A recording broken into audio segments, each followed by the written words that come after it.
Hey guys, welcome back to the channel. இன்னைக்கு நம்ம பார்க்க போகிறது ஒரு குக்கிங் வீடியோ தாங்க. என்னதுன்னா கார தோசை தாங்க. அது எப்படி செய்யறதுன்றது நம்ம வீடியோக்குள்ள போய் பார்க்கலாம். அதுக்கு முன்னாடி இந்த வீடியோவை ஸ்கிப் பண்ணாம பாருங்க. லைக் பண்ணுங்க, ஷேர் பண்ணுங்க, சப்ஸ்கிரைப் பண்ணாதவங்க சப்ஸ்கிரைப் பண்ணுங்க, மறக்காம பெல் ஐகானை பிரஸ் பண்ணுங்க. இப்போ நம்ம வீடியோக்குள்ள போகலாம். இப்போ நம்ம வீடியோக்குள்ள வந்தாச்சு. கார தோசைக்கு தேவையானதெல்லாம் என்னென்னன்றது வாங்க பார்க்கலாம். கடுகு, சீரகம், தக்காளி, வெங்காயம், கருவேப்பிலை, பூண்டு, காஞ்ச மிளகாய், தேவையான அளவுக்கு எண்ணெய், மஞ்சத்தூள், உப்பு.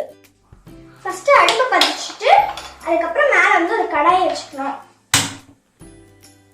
ஹை ஃப்ளேம் ஆரஞ்சு கலர்ல எரியும் நல்லா. இப்போ வந்து தவா எடுத்து வச்சாச்சு. இப்போ தவா வந்து காஞ்சிருச்சு. இப்போ இதில் வந்து 2 ஸ்பூன் இல்லைன்னா 3 ஸ்பூன் எண்ணெய் ஊற்றிக்கலாம். அப்புறம் வந்து மேலே நம்ம அதுக்கு முன்னாடி நமக்கு எண்ணெய் காயணும். ஓகே சரியா? அதுக்கப்புறமா நம்ம அடுத்த ப்ரொசீஜர்லாம் உங்களுக்கு நான் சொல்கிறேன். எண்ணெய் காஞ்சிச்சு. 1/2 டீஸ்பூன் கடுகு போட்டுக்கலாம். பெருசும் பார்த்து போடுங்க. என்ன 1/4 டீஸ்பூன் சீரகம் போட்டுக்கலாம். வெடிக்கும் போது பார்த்து போடுங்கன்னா. இப்போ அப்படியே ஒரு கத்து கருவேப்பிலை போட்டுக்கலாம். பெருசு தான் ஆகலாம். பார்த்து போடணும். அப்படியே புரிஞ்ச மேலோட்டமா வச்சு வதக்கி விடணும். வதக்கி பார்த்து வதக்கிடுங்க. அப்படியே மேல வந்து கொஞ்சோண்டு பூண்டு ஆட் பண்ணிக்கலாம். பார்த்து பொறுமையா போட்டுருங்கன்னா வெடிக்கும். அது 10 பல்லு போல பூண்டு வந்து ஆட் பண்ணிக்கலாம். நம்ம அப்படியே பொறுமையா போடுங்க, வெடிக்கும். நல்லா வதங்கிடுச்சு. இப்போ வந்து நம்ம வெங்காயம் மேலே ஆட் பண்ணிக்கலாம். பொறுமையா போடுங்க, பெரிக்கும் சூடு. வெங்காயம் வந்து நல்லா வதங்கணும். அது வரைக்கும் நம்ம இப்படி கிண்டி விட்டுட்டே இருக்கணும். புரிஞ்சுதா? ப்ரௌன் கலர்ல நல்லா வரணும், கோல்டன் ப்ரௌன். வெங்காயம் நல்லா வதங்கிடுச்சு. இப்போ நம்ம வந்து 4 தக்காளியும் அதுக்கப்புறம் காரத்துக்கு 2 காஞ்ச மிளகாவும் ஆட் பண்ணி அரைச்சிருக்கோம். இப்போ வந்து நம்ம இதை இப்போ வதக்கி இருக்கிறதுல போட்டுடலாம். கடாயில வதக்கிருக்கோம்ல, தக்காளி எல்லாம் போட்டு. இப்போ இதில் வந்து நம்ம கொஞ்சோண்டு மஞ்சத்தூள் மட்டும் ஆட் பண்ணிக்கலாம். தேவையான அளவு சால்ட் சேர்த்துக்கலாம்.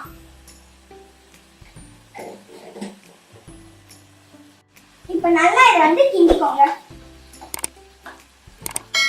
இது வந்து நம்ம க்ளோஸ் பண்ணிட்டு நடுவுல ஒரு தடவையாச்சு ஓபன் பண்ணி நம்ம இத வந்து வதக்கி விட்டுட்டு தான் க்ளோஸ் பண்ணனும். ஓகேவா? கார சட்னி வந்து கிரேவியா ரெடி ஆயிடுச்சு பாருங்க. திக் கன்சிஸ்டன்சில இருக்கு. நம்ம வந்து மேல தோசை கல் வச்சு தோசை ஊத்திக்கலாம்.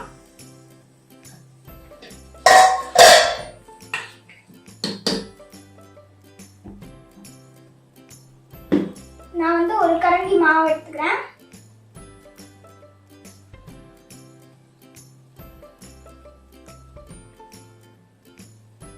இப்போ வந்து தோசையில நம்ம ஆல்ரெடி செஞ்சு வச்சிருந்த கார கிரேவி அதை வந்து மேல வச்சு ஸ்ப்ரெட் பண்ணிக்கலாம். தோசையில இன்னும் 2 ஸ்பூன் கார சட்னி எடுத்து வச்சுக்கலாம்.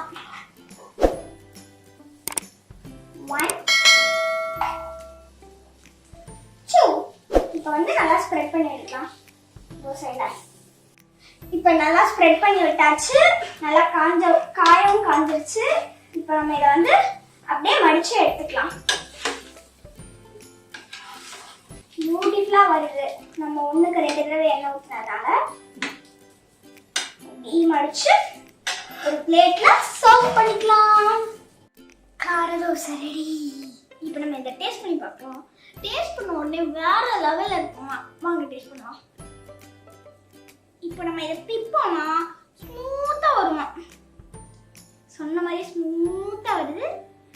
இப்போ நம்ம இதை வச்சுட்டு இப்படி வச்சு மடிச்சு அப்படியே ஒரு வாய் லவக்குன்னு போட்டோம்னா அது ஒரு தனி சுகம்.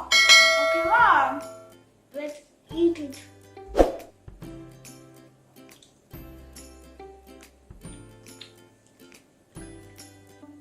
ஐ அம் இன் தி ஹெவன். அவ்வளோ டேஸ்டா இருக்குங்க. இதை நீங்களும் வீட்டில் ட்ரை பண்ணி பாருங்க. இந்த வீடியோ பிடிச்சிருந்தா லைக் பண்ணுங்க, ஷேர் பண்ணுங்க, கமெண்ட் பண்ணுங்க, சப்ஸ்கிரைப் பண்ணுங்க, மறக்காம பெல் ஐகானை பிரஸ் பண்ணுங்க. பை.